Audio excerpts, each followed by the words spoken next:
来看台湾头的消息，家人的消息，出名这个佚佗红的收藏家风光大捷，将伊本身的收藏品拢放伫家人市七岛山区一间仓库，进前煞调查头，安尼一寡物件呢规箱摸去。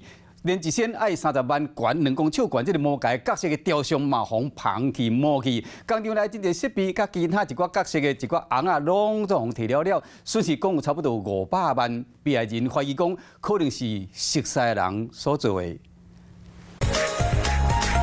出名的红仔收藏家疯狂大叔要去 Bear Brick 的开箱影片，和大家分享。不过，伊伫咧面册铺文讲，昨日下晡发现家己仓库内底红仔互人偷摕2/3，就连工厂的设备嘛是损失严重。对，基本上之前是这样2排都是满的。像他如果还有电轨的话，你看我叠成这样，我不可能叠这样，不然怎么会特别帮库伯利克？那个有价值又轻啊，好。钓溜的红仔 Bear Brick 悬70公分，敢若是普通的一只，上无就要2万块。特殊的版本也是联名4万到5万拢有，互人偷摕60到70只。啊，若这只魔界反派角色索伦雕像悬2公尺，爱30万嘛，互人搬走。Marvel 的人物雕像嘛有20到30箱，互人偷摕，加上互人偷摕3台工厂设备，各台100万，初步损失上无500万。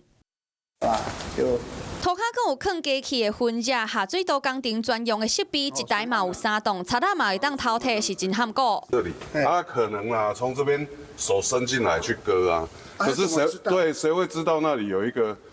谁会知道那里有一个锁？他就是拿那个钢那个切断片把它切的啊，所以非常平衡，不是锯子，锯子会有那个锯痕，所以就奇怪啊。为什么他知道锁是在那？警方已经介入调查，疯狂大叔嘛普文呼吁民众，若是最近有要买红仔，会使看一下来源，较免去买到互偷摕的物件。Hello， 我是林明瑞，想要抢先掌握最及时的新闻资讯吗？赶快订阅、按赞、开启小铃铛，锁定我们华视新闻的 YouTube 频道。